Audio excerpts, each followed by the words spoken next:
चारों तरफ मांसाहार फैला है। एक भाई शाकाहारी, दूसरा भाई मांसाहारी। उसी चूल्हे पर आप रोटी सब्जी बना के खा रहे, तब तक दूसरा भाई आकर के वही में मछली पका रहा। क्या करोगे? मार करोगे आप?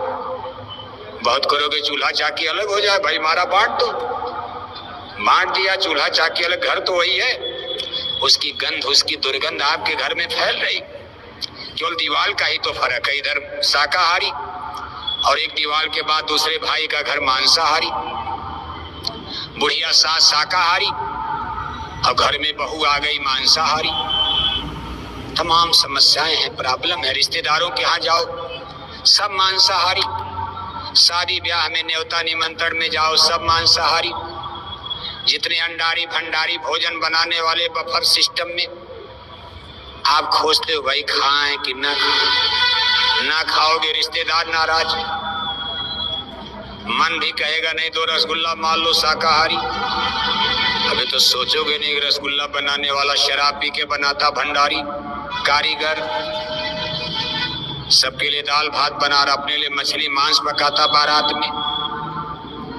आप तो शाकाहारी मान के रसगुल्ला खा लिए, लेकिन जिस कढ़ाई में बर्तन में रसगुल्ला बना उसमें मांस भी पकती है। टेंट हाउस के बर्तन का क्या भरोसा है?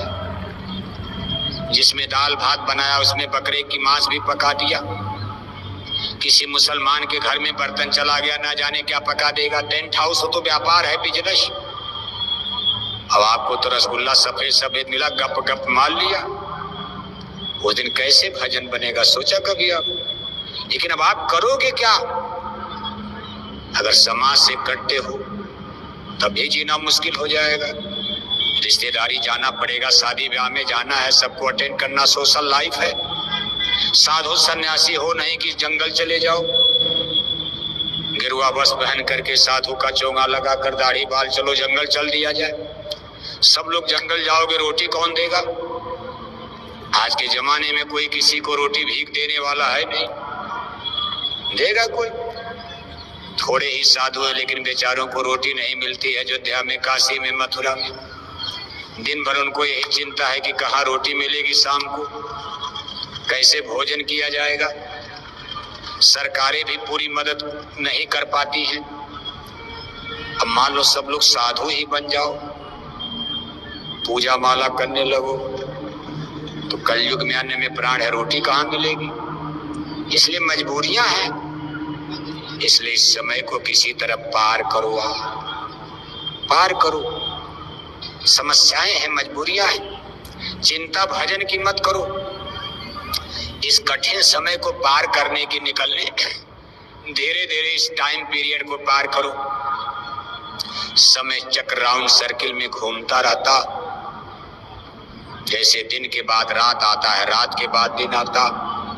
दिन घूमने वाला, लौटने वाला, भौतिक बात परास्त होगा।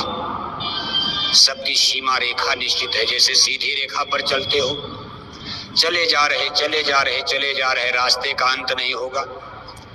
लेकिन अगर कोई राउंड सर्किल में, रेडियस पर अगर आपका कोई मार्ग बना दिया जाए, उस पर आप गोलाकार चलोगे, तो चलते चलते थोड़ी देर के बाद वही आओगे जहां से चलोगे आप। फिर चलोगे, थोड़ी देर के बाद फिर वही आओगे। ऐसे पूरा यूनिवर्स बनाने वाले क्रिएटर ने, करतार ने सब गोलाकार बनाया है।